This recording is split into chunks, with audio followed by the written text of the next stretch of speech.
Hello and welcome to the Xenothesis podcast. My name is Richard Acton, and in this episode, episode 68, we are covering chapters 9 and 10 from part 3 Imago of book 3 Imago of the Xenogenesis trilogy by Octavia E. Butler. And I am joined, as always, by my co-host in this stone hovel on the mountaintop that we're currently inhabiting.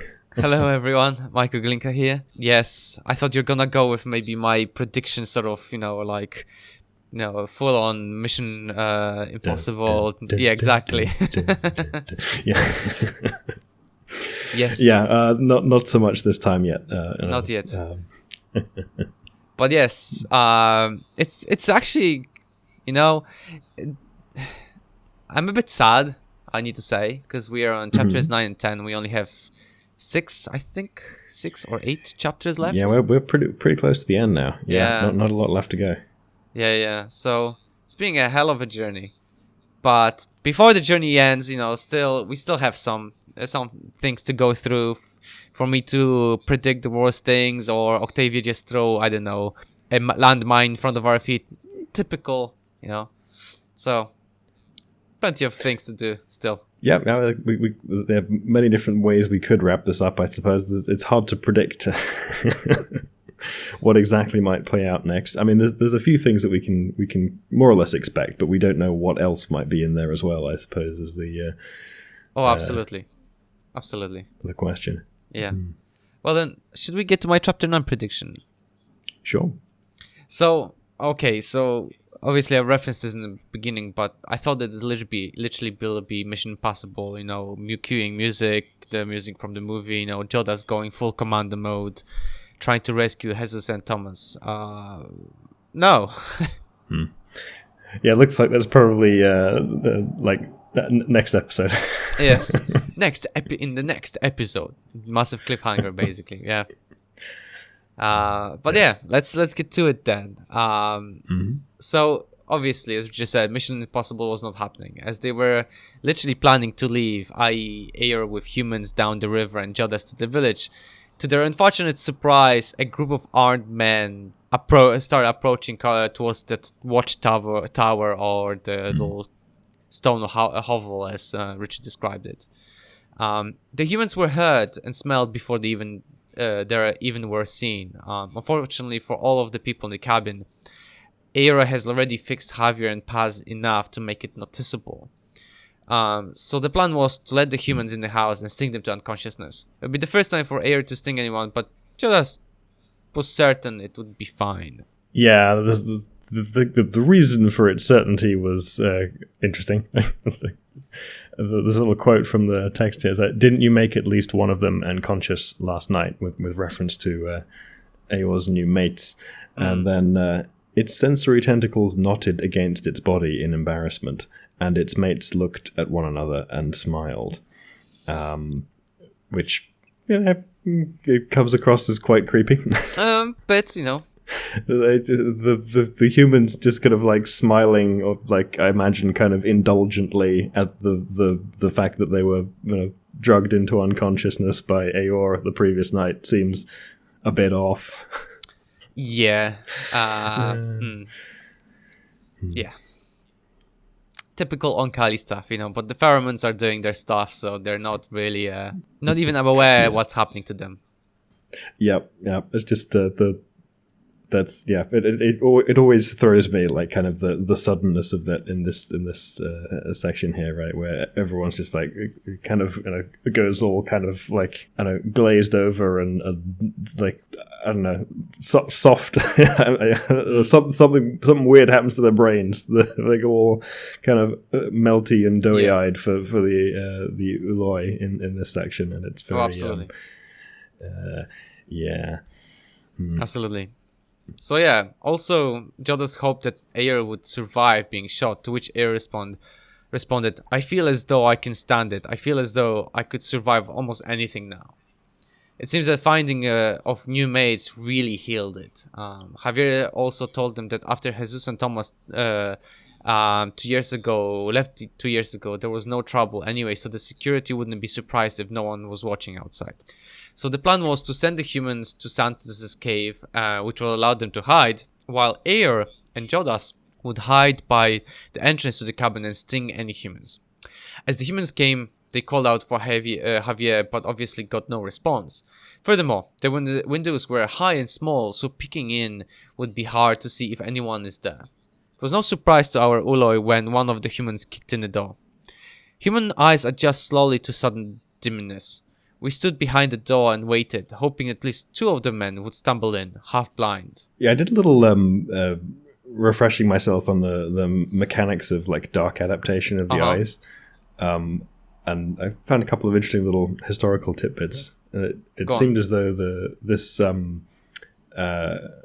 effect was kind of measured somewhat formally as early as 1865. Okay. Which is quite interesting, right? It's sort of in the formal medical literature. I found this review from 1920 that had some interesting stuff in it. Go on. Apparently, in 1911, Nagel described that dark adaptation starts slowly in the first 5 minutes, and then picks up, beginning to slow again about 30 minutes in, and then kind of levels out at about 45 minutes to an hour. So it takes quite a long time to fully get like the maximum sensitivity in dark adaptation, but you kind of you have an initial slow adaptation period, right? Which is an interesting little curve. You've got this kind of little sigmoid curve for the adaptation. Okay. Yeah. I see. So it's sort of basically like a slow build up, then it slowly goes up to 30 minutes and then levels out at 45 minutes to an hour. Yeah. Okay. There's a couple of reasons for that. The initial part of the reaction is just your pupils dilate, so you can get more light in. Yeah. But low light perception is mostly handled by the rods, the sort of the light intensity rather than color perceptive components of the retina, and they outnumber the cones something like 15 to 1. The cones being the color perception cells, so that there's more of them available to do low light sensitivity. Yeah. And it was interesting to look at this in the history of the literature, right? Because they noticed that people with a color blindness or other like color perception issues didn't have problems with dark adaptation. So that was a thing that they found as curious to note, right? Because they had a visual impairment of some kind otherwise, but it didn't affect their dark vision perception. Interesting. And before they knew about the mechanics of rods and cones, so and a fun kind of precursor of figuring out the mechanism to that. Yeah. And part of the rest of the reason why the adaptation happens over a longer period of time is because you actually physically need to make or available more of a particular compound in order to increase the sensitivity of your rod cells. You need more rhodopsin, which is the actual small molecule which sits in the receptor in your rod cells and is hit by the photons and then isomerizes. There's a little ester bond that flips orientation, and that sets off a signal in the protein that it binds. And it's incredibly sensitive. In fact, in 2016, they were able to measure that the human eye is capable of perceiving a single photon. Oh my God! Okay. Striking one of these cells. Yeah, and part of the reason why is because it can multiply the input. Okay, so if you get a single photon, cycle. yeah, it's a very cool effect, right? You flip one of these rhodopsins with a single photon, and then it's using something that a lot of biologists who've done some kind of undergrad may be familiar with, like G protein coupled receptors and G protein signaling.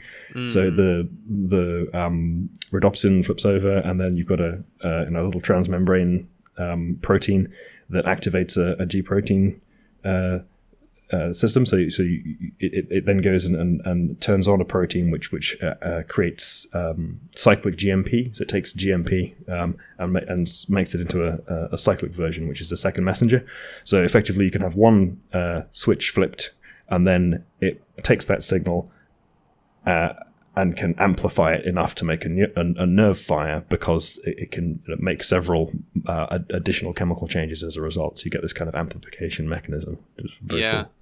That's so cool. It's really funny. just remind me, correct me, please. But in carrots, vitamin A is, or is it vitamin K? Because I mean, I think it might be K. It's because I think it's vitamin K. It's because it's associated with how well your eyesight can adjust to darkness if you eat lots of carrots. That was always this sort of let me get it. So I don't. It doesn't. I can't remember whether or not. Yeah, I think this is not actually biologically the. Yeah.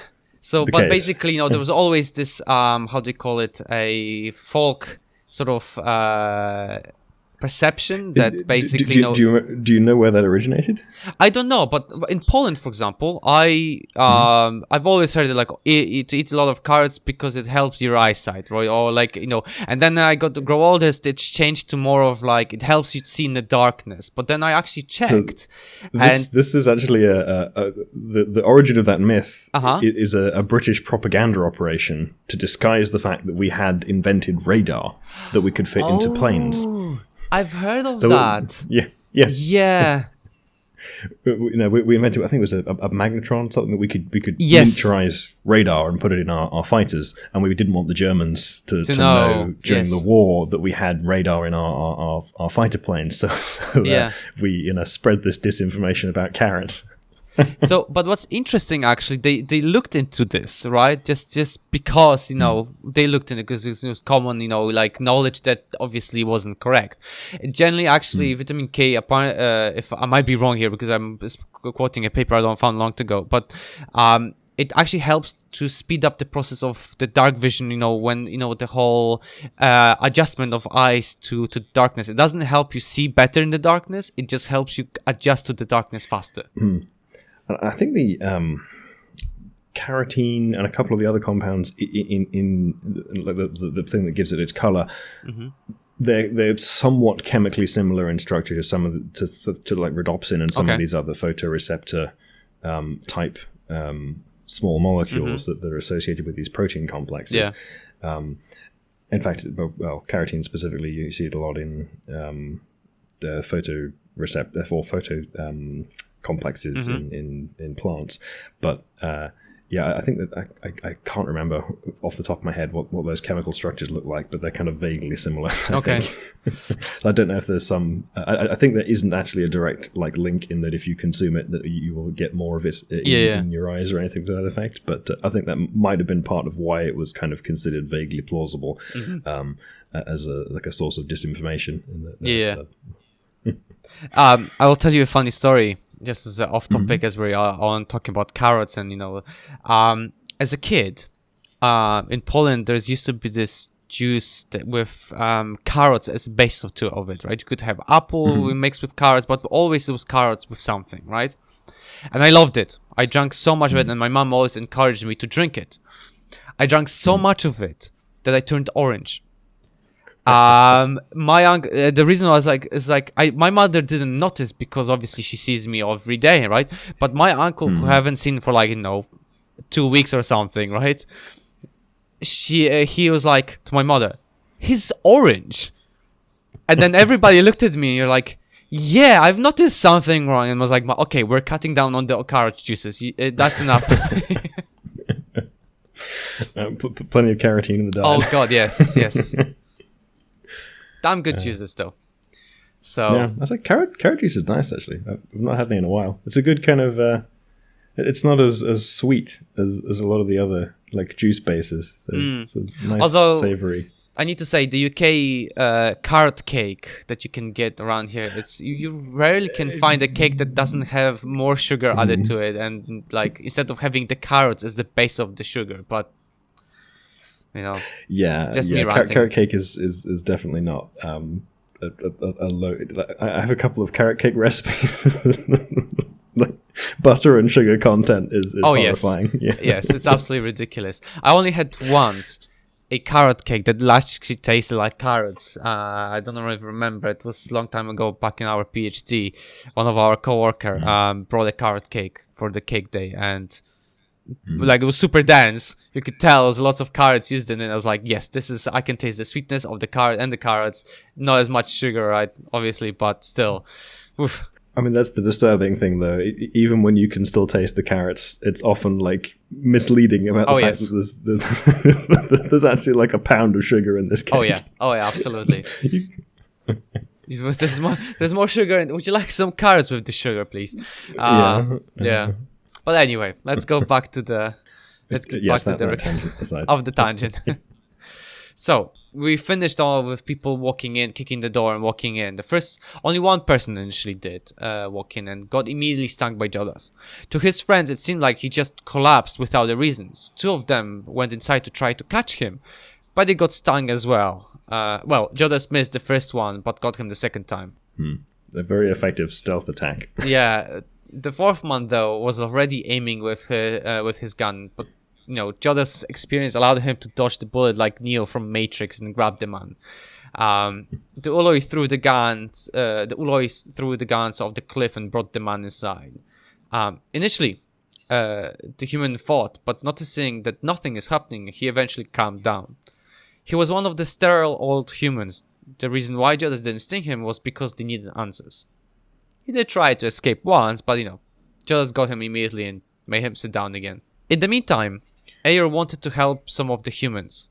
Their disabilities were much graver than they anticipated. Jodas warned Ayer that if it heals them, they won't be able to go back home. The elders stood there confused and hostile, but only watched as Ayer was fixing his companions. The man asked what happened to the other people, and Jodas explained that they were healed and hiding in Santons' cave. But what was the price? Sterility, he asked. No, because the Oankali will be here soon, and the options will be either humans joining the colony on Mars, mating with the Oankali, or staying here sterile. The man was surprised. A colony on planet Mars. It's already 50 years old at this point. So this is crazy. This amount of time that has passed between book 2 and book 3. Yeah. I thought it was maybe maximum of a decade or something, but it's already being half of a century. I forget kind of what exactly we established for the timelines. Yeah. But, that does add up for how old Jodas and Aor would be, right? Given that it was quite a while before. I think even before they were born when the Mars colony was Anakin. When Anakin established the Mars colony. Yeah. Yes, I was reading a lot of Star Wars news recently, so yeah. But yes, so there was a Mars colony and it was 50 years old at this point. But the man obviously argued that Earth was their home, but the Oankali should go to Mars. But Jodas told him, we won't, and that shut him up. Yeah, that's pretty blunt, that, right? Just we're not going to leave. So, the humans just sort of get exiled to this other plot of land with nothing of any significant value to the Oankali on it. Absolutely. As they talked, Ayer already made significant progress on one of the men. Some tumors were already vanishing. The elder was fascinated. His paragraph from the book, his expression, his body language were oddly false. He was fascinated. He did not want to be. He wanted to be disgusted. He pretended to be disgusted. It was more than fascination, in fact, an envy. He must have experienced an Uloi touch, and he wanted it again. Jodas led him to the bed so he could check if he truly is healthy, and the man, although teaching children about the devils that Oankali are, pulled Jodas to him with the same eagerness as he was probably doing to his human partner. And that's where the chapter ends. Yep. I mean, saucy. I had a... yeah. Oh dear, yep. Lots more... promiscuous from Jodas. And but I sort of, much more, bewitchment of the humans, I suppose. Oh yes, that's definitely that's that. There was a little section I forgot to pull out, which was that once they captured them, they kind of closed them in with their scent for a little bit. Oh yeah, to let them work about it. Yeah. Them stew in, in that. So it's like you walk in and it's just like aphrodisiac in the air. Just like let it work through, and it's like ooh. So they hotbox them for a little bit, I suppose, before Oh my goodness. before coming back in and suddenly seeming much more appealing. Suddenly, yes. But yeah, let's get to my chapter 10 prediction. So obviously, I was like, okay, not yet. Mission Impossible cannot take place yet. At this point, I wasn't sure. Some humans... It felt like some of the humans that can't reproduce will love Oankali. Some will be still wary. But judging by the reaction of the human that already had contact with Oankali, all of them will love the fact that they're not covered in tumors. So that was obvious. And I thought that basically like this whole, gassing them with pheromones and the whole showing what they're capable of, like it really shift the scale towards, wow, okay. Well, we were few, you told us they're devils. No. We like them type of situation. And we'll help them to get Jesus and Thomas. And it's another one of those kind of like this is a lower level, more visceral kind of a need, right? The objection to the Oankali's presence is sort of it's an intellectual one in some sense, right? It's an ideological one, right? It's quite high up in the cognitive stack, as it were, whereas being free of physical impairments is relatively low down on there, right? So if they're wanting to make a good impression on the human hindbrain, then absolutely, some pheromones and some healing will make the humans wonder exactly why it is they have these objections again. Exactly. So yeah, in chapter 10, let's get to it. By the time the night hit, everyone was a friend. First one, Raphael, the man whose tumors air fixed and mouth improved. Next was Raymond, Raphael's brother, who had hunchback, and by the time air finished, he was already standing straighter. Next one was Natal, who was deaf for years, but not anymore. And so it was obvious that all these people were like, okay, peace, we're happy, like all those problems we had. And the turn of phrase there is kind of a casual nature to it as well in the text. So he was deaf for years, not anymore. Yeah. So the elder's name was Francisco. He was confused that he accepted them so quickly. Oankali, obviously Oankali pheromones were crazy. He wanted to stay with them, but Jodas sent him to get Santos, Paz, and Javier. Jodas asked him... Go on. On that point about the pheromones again, I think it's becoming increasingly clear that the construct Uloi have like a more potent effect on the humans than did the just straight Oankali Uloi, I think, right? They're definitely a lot more seductive than given our experience from inside the heads of Lilith and others back in the first interactions with the Uloi, right? People were a lot more hesitant, a lot more kind of viscerally scared of them and their physicality. And I think maybe it's just to do with the physical appearance component, right? Because these Uloi look pretty human, excepting the extra arms. Yes. At this point, which is not something that we really kind of necessarily remind ourselves on all that often at the moment. They're looking pretty human, whereas the Oankali Uloi were very alien still. Absolutely. And in fact, to be honest, you're right, because whenever the first interactions we had of all the humans, in fact, it was the Oankali had to be in a physical contact to sort of stimulate that sort of calm down or whatever, to drug them, as they described it. But like in this case, it feels like this ability has been enhanced, as you said, in the construct, because they literally have to be in the room and everybody is basically placated. So this is the fantastic power of mixing humans and the Oankali together. Yeah, a lot more effective than just the Oankali. So Jodas asked him if he could get Jesus and Thomas out. That was not possible. The guards were too nervous. 2 of the guards last night swore that they saw 4 people, not 2. So obviously Jodas and Ayer were spotted. Obviously they're talking about when Jodas, Ayer, Jesus and Thomas were walking towards the village first time. So that's when they actually got spotted. So that's why the group was sent here up to that house on the cliff the day before to check up on Paz and Javier. It has been 2 days now and Jodas was slowly getting anxious but not desperate yet. It was extra 2 days. It might then get desperate. Jodas was planning to leave after dark before moonrise. It asked Francisco for help. I've been trying to think of what I could do.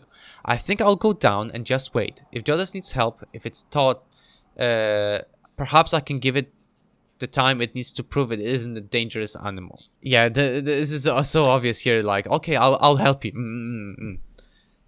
Yeah, and it is notable how willing Francisco is to sort of like immediately flip. Yeah. He's now like actively conspiring to try and get Tomes and Jesus out of the camp for the Oankali, whom he's been like preaching against for the last 50 years. This is serious, like Stockholm syndrome on steroids. At this point, I mean, the whole Oankali pheromones thing. A parallel that occurred to me, I think, originally when I was reading this, is it's a bit. It struck me as a bit like in Brave New World.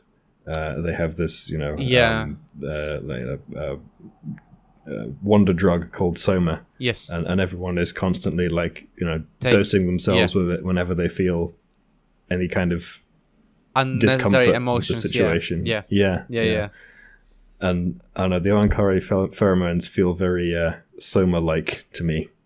It's just the humans are not so much dosing themselves with it, but the Oankali are dosing the humans with it. But God, that book is so depressing. Well, it's just really reminding because I read it, reread it, not so long ago, and it's like wow.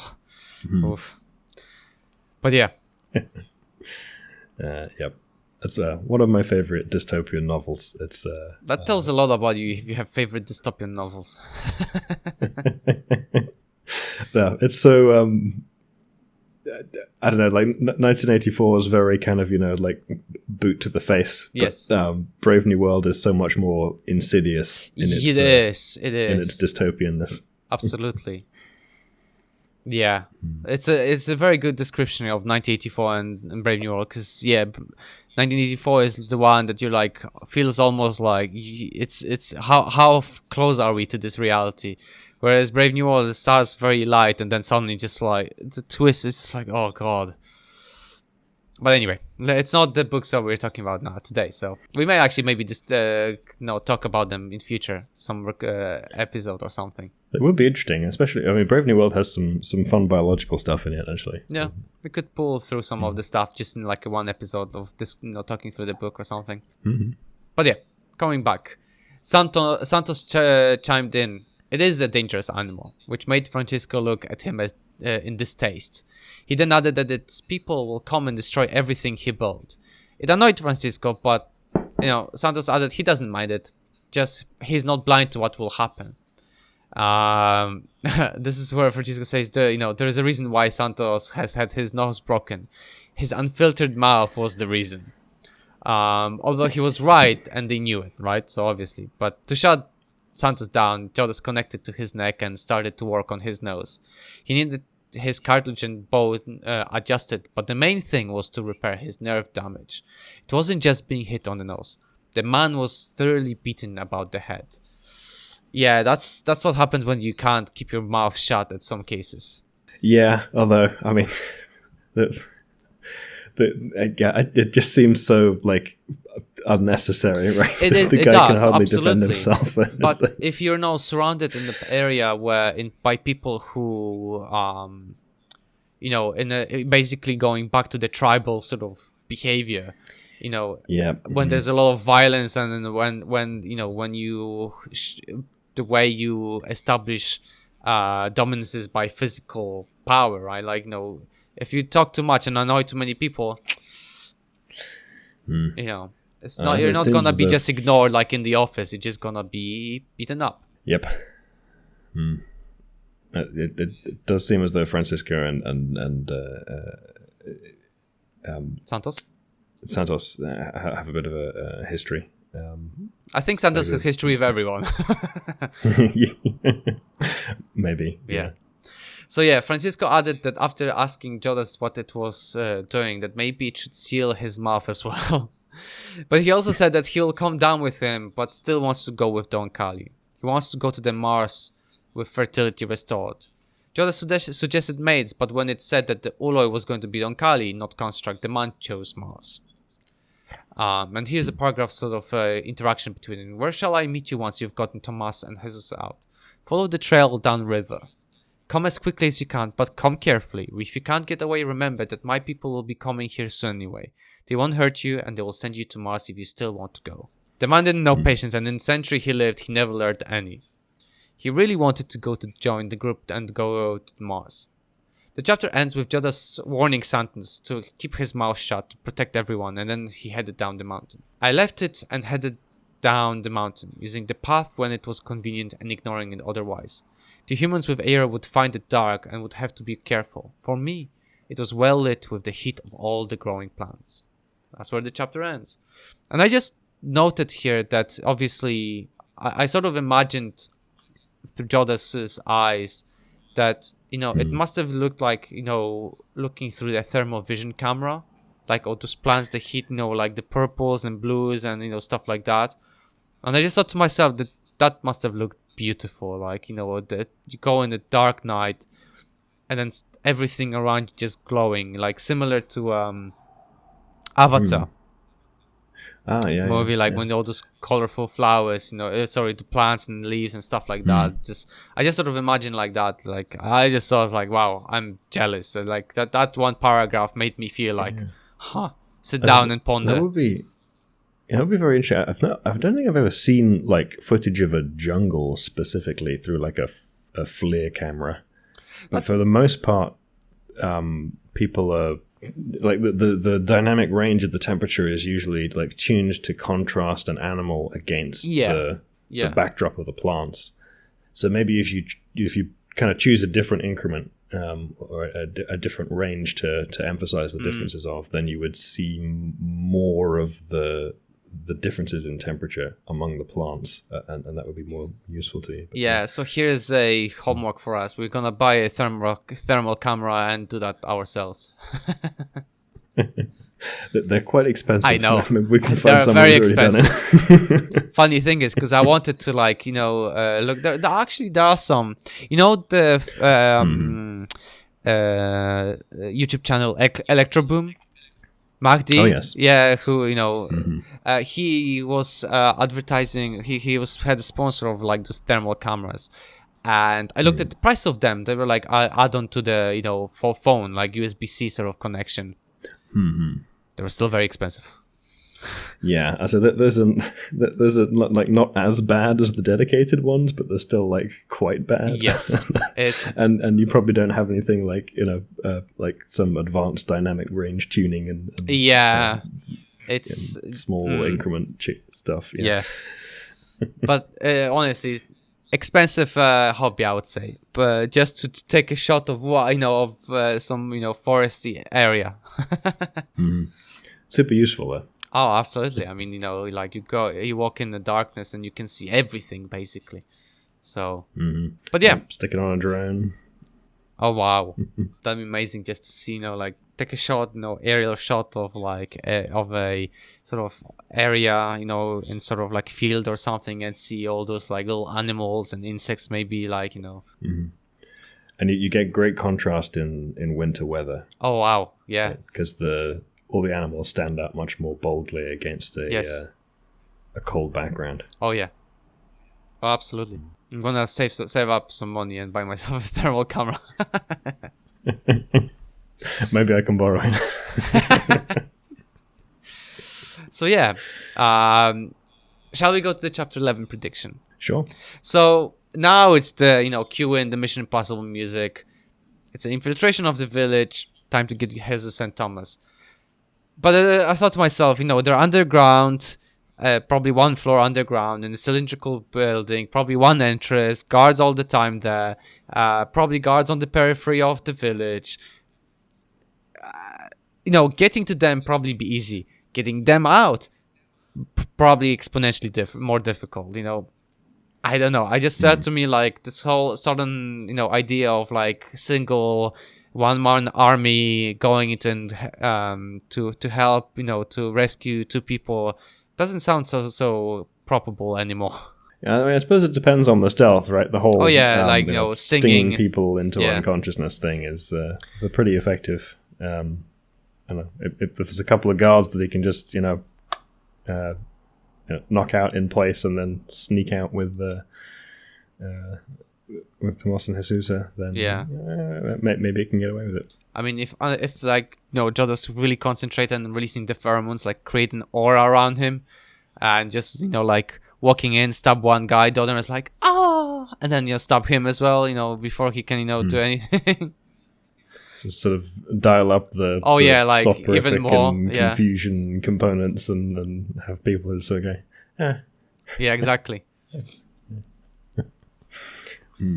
But let's see. Yep, I think that's probably it for today. Just about everything. Awesome. Yeah. Well then, thank you very much everyone for listening for today's episode. You can find all the places we upload our episodes on xenothesis.com. I was Michael Glinka. And I was Richard Acton. Goodbye.